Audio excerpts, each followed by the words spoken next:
RCR, la red que comunica y une al Perú. Lo anunciado, ya se encuentra con nosotros el doctor Pedro Angulo Arana, destacado jurista, en su momento ha sido decano de los colegios de abogados del Perú y actualmente es candidato al Congreso de la República por el partido Todos por el Perú para Lima Metropolitana con el número 2. Le agradezco como siempre la amabilidad de aceptar la invitación de RCR. Gracias a ustedes por invitarnos. Mi saludo a todos sus oyentes a nivel nacional. Encantado de estar acá. Va al Congreso de la República por el partido Todos por el Perú, con el número 2 en Lima Metropolitana. Vamos a conversar sobre ese tema, pero antes, aprovechando la presencia suya acá en el set de RCR, quería preguntarle sobre unos temas que usted domina bastante, ¿no? Usted en su momento además ha sido fiscal anticorrupción. El caso del expresidente del Consejo de Ministros, César Villanueva, ¿no? Fue detenido, pero ahora ya se habla que va a ser de una u otra manera investigado por tráfico de influencia. Venía siendo investigado por el caso de una presunta corrupción en una construcción de una carretera cuando era presidente del gobierno regional de San Martín. ¿Cómo está evaluando este caso de Villanueva? ¿Hay salidas, no hay salida o definitivamente ya en lugar de mejorar su situación se ha empeorado? La verdad es que ha empeorado porque él podría haber tenido algunas personas que creían en lo que él decía. Era muy firme cuando él decía que él no había cometido ningún delito, que dónde estaban las pruebas. Entonces ahora más bien su dicho se convierte en sospechoso.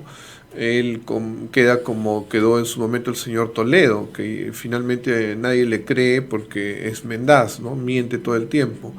Además que de hecho su responsabilidad queda más comprometida en los ilícitos que ya se le atribuían, que ya se estaban investigando, pero además ahora ha caído en flagrancia dentro de otro ilícito en el cual está comprometido con autoridades fiscales. Entonces la realidad es que su situación está muy comprometida, muy grave. Ahora, la presencia de dos fiscales, uno de Lima Norte y un fiscal muy cercano al entorno del fiscal Juárez Atoche. ¿Cómo entender esto? Porque siempre se ha hablado que este círculo de fiscales, sobre todo los que tienen a su cargo el caso de Lavajato, es un círculo muy cerrado, inexpugnable, por llamarlo de alguna manera, ¿no? Y ahora vemos que se generan algún tipo ya de conjeturas, ¿no? Claro, de un modo diríamos que aquí sacamos algunas conclusiones, ¿no?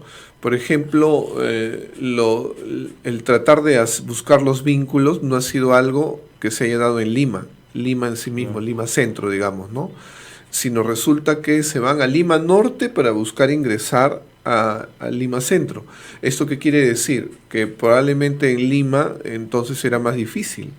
En Lima Norte, desgraciadamente, siempre se habló, y yo respeto a los fiscales que definitivamente no están comprometidos en este tema, que habían redes de corrupción. Aquí se revela concretamente una. Y porque el señor fiscal superior ha sido 2 o 3 veces presidente de la Junta. Eso quiere decir que lograba votos como para llegar a tener el máximo poder en esa zona y hacer y deshacer. El hecho de que se le hayan encontrado $70,000 en un despacho, eso no es cuestión de todos los días ni que va a ser algo fácilmente explicable sin pensar en algo negativo. Entonces, estamos hablando de que en Lima no lo pudieron hacer.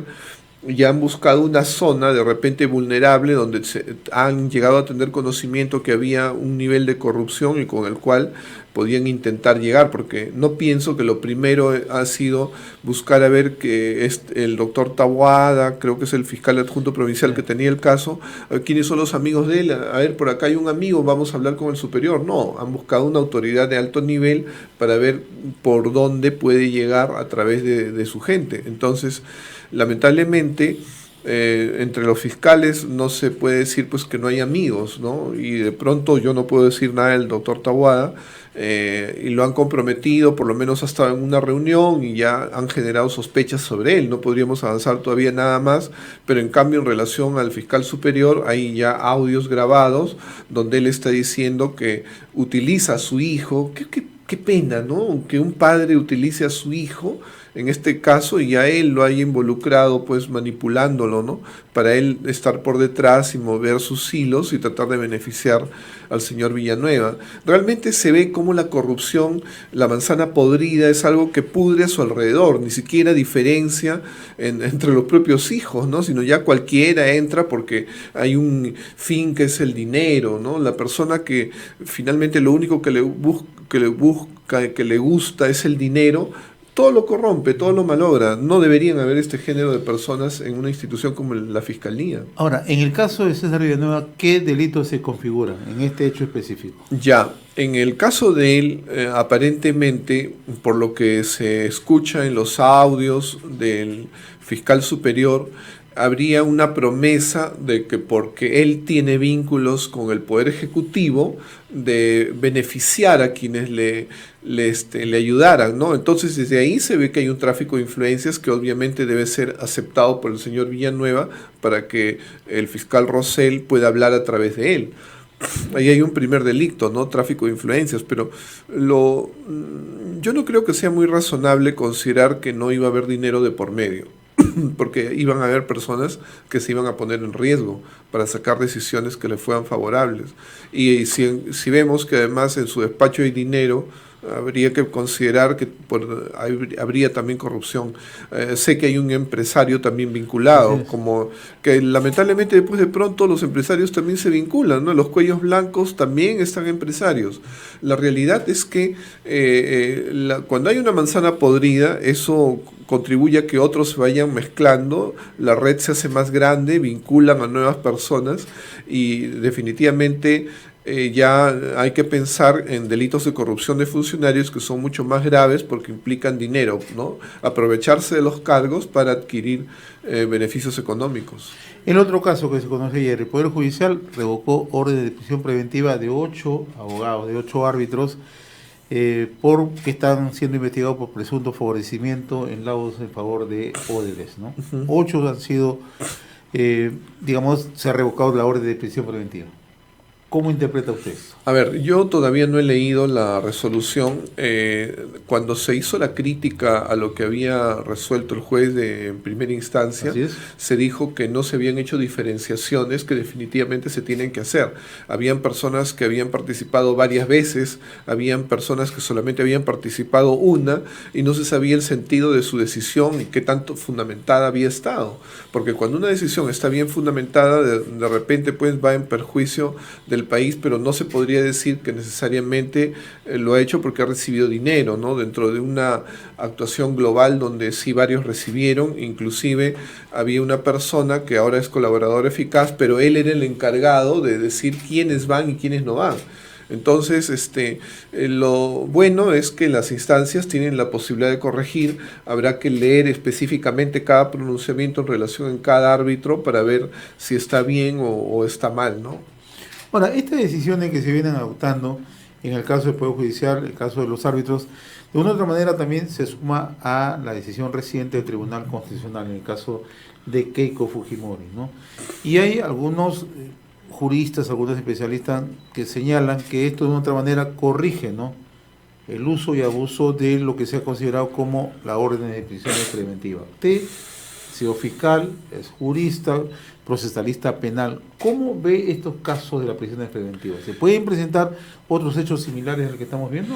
A ver, los excesos siempre podrían existir, pero yo creo que aquí en los casos vinculados a gente poderosa, ¿no?, como políticos, se está abusando de lo que más bien podríamos decir que en el nivel del delincuente común o de los hechos comunes, sí podrían haber excesos. Yo pienso que en este nivel, en el nivel mediático y de los casos grandes que ahora nos ocupan a todos, no necesariamente hay ese abuso.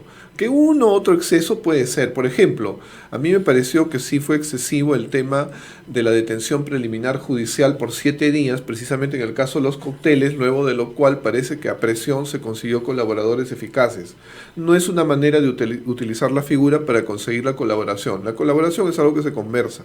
Se tiene que conversar, no hay otra manera. No se puede transmitir telepáticamente. Hay gente que dice, pero se han reunido a buscar elementos en contra del procesado, pero eso es la única única forma, somos seres humanos, hablamos, y se tiene que decir cuáles serían las posibilidades beneficiosas que le atañen a una persona y en relación a qué tema se desearía la colaboración, eso es normal. Ahora, en el tema de la señora Keiko también habría que conocer, hoy día parece que lo van a publicar en El Peruano, cuál fue el sentido. Yo creo que hasta antes de conocer el sentido de los pronunciamientos, sí habría que decir que habían suficientes elementos de convicción como para que ella estuviera privada de su libertad. Además han sido 3 instancias judiciales. Y no es como se puede abusar, porque los políticos abusan para decir, ya ven, era arbitrario, el Tribunal Constitucional nos está dando la razón. Si es lo que va a diferenciar lo que ha dicho el doctor Carlos Ramos, lo que él ha dicho es que su punto principal, y no sé qué tanto peso tenga, es que en estos momentos ya la señora Keiko no puede hacer un ataque contra los fiscales como lo hizo antes, lo direccionó y dirigió a través de los congresistas, porque el Congreso ya fue disuelto. Si eso es así, no está diciendo que la decisión anterior fue arbitraria, lo que está diciendo es que las circunstancias se han modificado. Porque como digo, los políticos abusan y dicen, no, fue arbitrario, que era abusivo, que me privaron de mis hijos, que pobres niñas. No es así. Hay un abuso de los políticos y se aprovechan porque ellos quieren además que los magistrados no se defiendan. No, pero ¿por qué el fiscal está defendiendo? Él habla a través de su resolución y ellos despotrican todo lo que les da la gana. No es así. Hay que decir las cosas y ponerlas en su lugar. La señora en su momento ha estado privada de su libertad por fundamentos jurídicos, judiciales, al más alto nivel. Si el Tribunal Constitucional tiene ahora mejores fundamentos, habrá que analizarlo. Pero si no, también podría ser un beneficio, como en su momento fue para Ollanta Humala, ¿no? Porque Ollanta Humala, tanto la esposa como él, tenían fundamentos para estar privados de su libertad y sin embargo el Tribunal Constitucional les dio libertad, contradiciéndose entre todos prácticamente los miembros del Tribunal Constitucional y sin censurar a ninguno en especial. Unos le quitaban fundamento a lo que había dicho otro, cada uno decía lo que quería. Y lamentablemente en esos momentos una figura importante, una institución relevante del país como el Tribunal Constitucional, cuando ingresa en lo político, como tratando de devolver un favor por su nombramiento, ahí disminuyen, ¿no?, el nivel y afectan a la institucionalidad, porque ellos saben que finalmente las consecuencias de sus pronunciamientos es que van a despotricar, van a decir, ya ven, fue abusivo, ahora sí, ya creo en el sistema, cuando no es así. Ahora, mirando ambos alcances, el caso de Ollanta Humala y su esposa Nayib Heredia, el caso de Keiko Fujimori, ¿también podría alcanzar esta figura similar a Susana Villarán? Yo creo que el tema de Susana Villarán era que no se había visto que ella hubiera accionado para tratar de fugar. Tampoco se había visto que ni ella ni sus allegados estuvieran atacando a la figura de la investigación. Sin embargo, la privaron de su libertad. Lo que pasa es que había una presión mediática y se decía que ¿por qué ella en libertad y por qué los demás sí detenidos? Lo que es un absurdo, y además dicho por los mismos políticos que dicen que de sus líderes sí están abusando, y ella ¿por qué no? Un argumento bastante soso, pobre, y sin embargo, pues bueno, ella en estos momentos también está privada de su libertad. Vamos ahora a conversar de su candidatura. ¿Cómo es que se anima a ingresar al terreno político por el partido Todos por el Perú, ¿no? Sí, bueno, la realidad, porque en un momento dado hemos visto tan mal la situación política del país, nos ha dado tanta vergüenza que estamos absolutamente seguros de que en el Congreso vamos a poder hacer cosas en beneficio del país, ¿no? La trayectoria que tenemos, la experiencia, los años de vida nos dicen que vamos realmente a poder aportar, y esta situación que motivó la disolución, más bien generar todo lo contrario, el prestigio del Congreso. Y en principio hay muchas cosas que hacer. Por ejemplo, el Tribunal Constitucional, hay que conformar los nuevos integrantes, y hay que tener mucho cuidado de que las personas que lleguen sean realmente imparciales, tengan una trayectoria de vida que motive a pensar que no necesariamente nos van a agradecer porque nosotros los estuviéramos nombrando, sino que ellos se sientan comprometidos con el país, con sus propias conciencias, y que cada decisión, eso sea lo primero que miren. Ahora, el caso del doctor Gonzalo Ortiz de Ceballos, ¿debería revisarse el próximo Congreso? ¿Debería verlo? Gonzalo Ortiz de Ceballos. Claro, es el caso del magistrado que fue elegido y con el cual hubo toda esta discusión. Bueno, la realidad es que al final lo que se concluyó es que no habías terminado de ser elegido, Claro. ¿no? Había estado en una condición de ser el primero que se iba a votar, pero las circunstancias de una votación que fue alterada por un voto, cuestionamientos, reconsideraciones, motivó a que pues su situación no sea la de una persona que ya había sido elegido. Ya. Pero finalmente, si es que se ha de discutir el tema, habrá que hacerlo con absoluta objetividad.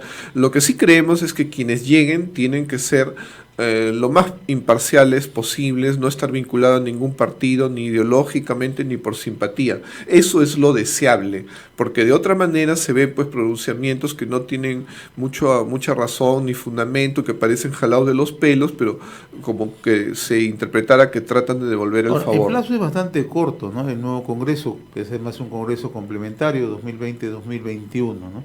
Yo conversaba en la última oportunidad con usted, doctor Pedro Angulo, en el sentido que usted era una persona muy preocupada, ¿no?, por la Junta Nacional de Justicia, que además es una de las reformas que ha impulsado el gobierno actual, es una de las motivaciones que han servido justamente para plantear ante la opinión pública la decadencia política, ¿no? Uh-huh. ¿Le sigue preocupando el tema de la Junta Nacional de Justicia? Definitivamente, ¿no? Yo inclusive en los últimos momentos en los cuales ha estado avanzando el concurso, recuerdo que cuando aparecieron las calificaciones en relación a los méritos que tenían, me pareció ver algo un poco como que no se explicaba, porque yo conocía a algunos de los integrantes que estaban postulando y me parecía que tenían más méritos, y felizmente se ha dado ya la corrección. Ellos han reconsiderado y ha cambiado ya la relación. Entonces creo que se pueden incurrir en errores, pero confiamos en que realmente los que sean esta primera promoción de integrantes de la Junta Nacional de Justicia realmente se dirijan a su cometido. Pero también decíamos, en relación al tema de los jueces supremos y fiscales supremos, los directamente vinculados antes fueron el Consejo Nacional de la Magistratura, en su nombramiento, pero también en sus procesamientos, ¿no?, y sanciones. Ahora lo será la Junta Nacional de Justicia, pero el Congreso también puede ser la instancia que vincule. Hay algunas acusaciones, denuncias que quedaron en el tapete. Tendremos que revisarlos. Si llegamos allá, nos comprometemos a hacer una lucha realmente contra la corrupción. Yo me siento deudor porque yo soy producto de un colegio nacional como el Colegio Guadalupe. Yo estudié en la Universidad Nacional Mayor de San Marcos. Prácticamente mi formación, todo lo que yo soy, se lo debo a la sociedad, al Estado. Y yo voy a devolver del mejor modo posible eso que debo para el país. Y eso quiere decir luchar contra la corrupción, porque se ve que hay mucha tolerancia en algunos y quizás no sé si hasta complicidades o qué otras cosas que desgraciadamente se vio en el Congreso pasado. En este Congreso nuevo no podemos permitir eso. Tendremos que luchar abrazo partido. ¿Debe haber o no debe haber inmunidad parlamentaria?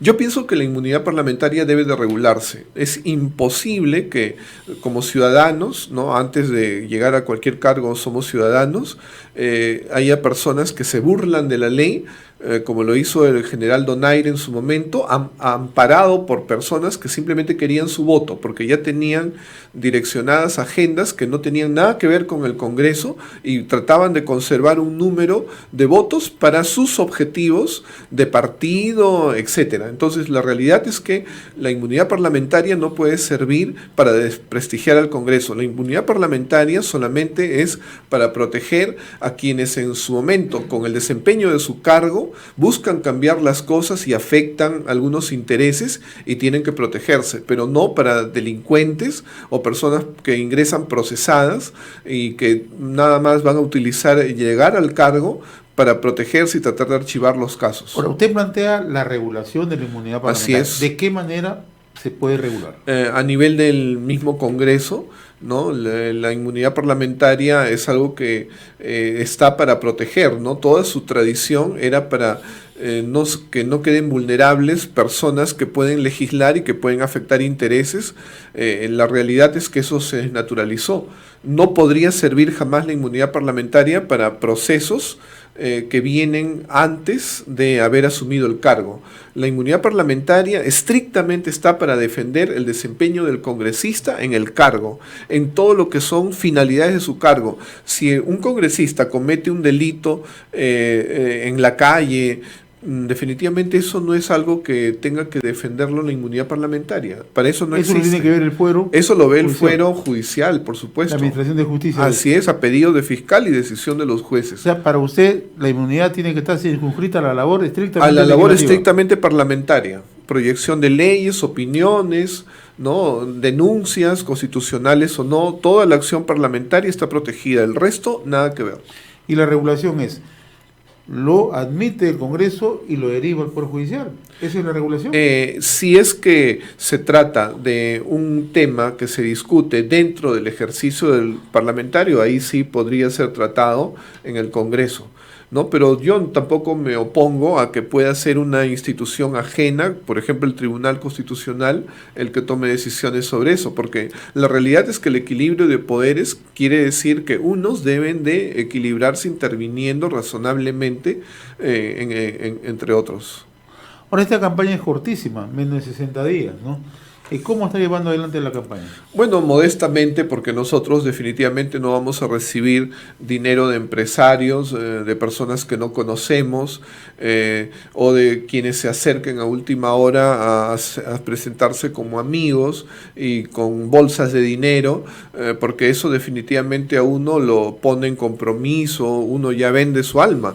La realidad es que nosotros nos estamos desempeñando con nuestro propio peculio, aprovechando redes, las invitaciones de instituciones, de radio, alguna televisión que realmente sin pedirnos nada nos están dando la oportunidad de llegar al gran público, que eso es lo que se necesita, que las personas nos conozcan, nos vean, que sepan de nuestra trayectoria, que nos investiguen, que nos googleen, como ahora está de moda.